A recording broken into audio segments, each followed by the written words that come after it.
لله رب العالمين الصلاة والسلام على خاتم النبيين وعلى آله وصحبه أجمعين أما بعد أعوذ بالله من الشيطان الرجيم بسم الله الرحمن الرحيم قال الله تعالى في سورة البقرة وقالوا لن تمسنا النار إلا أياما معدودة. Translation: and they say the hellfire will not touch us but for a few days.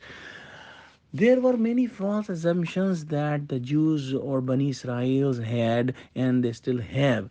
One is that if they go in the fire, it will be for a very few days. And there are a couple of narrations on that. One narration is that Jews used to say that their forefathers worshipped the calf for 40 days. So if they will be put in the hellfire, they will come out after 40 days. In one narration, which is narrated by Hazrat Ibn Abbas radiallahu ta'ala anhu, you said that the life of this world is 7,000 years, and for each 1,000 years they will be put in the hellfire for one day. So a total of 7 days they will stay in the hellfire, and then they'll be taken out. And also on top of that, they said that after that the nation of Muhammad sallallahu alaihi wasallam will be put in the hellfire. And absolutely there is no reference they had. There is no evidence for that. It was only their assumption, and Prophet Muhammad sallallahu alaihi wasallam strongly negated that assumption. Now, there is one principle of understanding Quran, which is in Arabic, Al-Quranu yufassiru ba'dahu ba'da. That one part of Quran explains or gives tafsir of the other part of Quran. So our today's topic, we have alhamdulillah already studied a couple of ayahs that will explain today's ayah. One was ayah number 78, in which we read about those who had the wishful thinkings, the amaniya, the wishful thinking. And it said wa inhum illa yazunnun, and they do not follow but only guess or assumptions.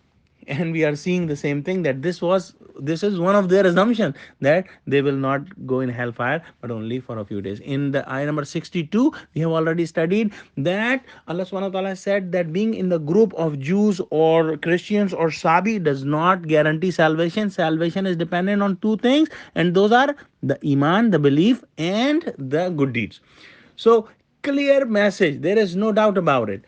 Now let's finish the ayah. Allah subhanahu wa ta'ala says, قل اتخذتم عند الله أحدا فلن يخلف الله أحده وأم تقولون على الله ما لا تعلمون. Say, have you taken a pledge from Allah? Truly Allah will not break his promise. Or do you say about Allah that saying what you do not know? So Allah subhanahu wa ta'ala is warning them that what you are saying, what is your wishful thinking, is just coming from you. Allah did not say that in Torah or in Injil or any other book of Allah. It is not in Quran that being in a group, being Jew, you will be taken out of hellfire. This is just your wishful thinking. And it is extremely important that we understand this point. This will be repeated again and again, that Iman and good deeds are mandatory for getting in Jannah.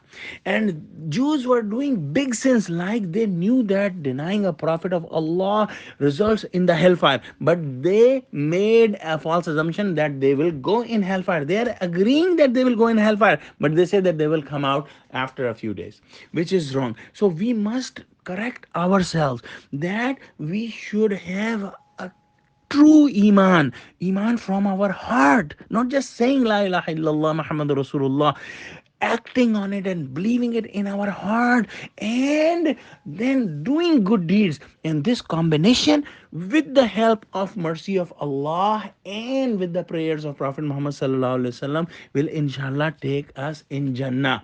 So in our time, in our Muslim brothers and sisters, we will find people who will even give you references that if we go to hellfire, we will come out. And there are ahadith, but the main thing that we have to understand is the fact that Iman and good deed is mandatory. And then Allah subhanahu wa ta'ala's mercy, obviously extremely important, and Prophet Muhammad sallallahu alaihi wasallam. Wa akhiru da'wana alhamdulillahi rabbil alamin. Assalamu alaikum.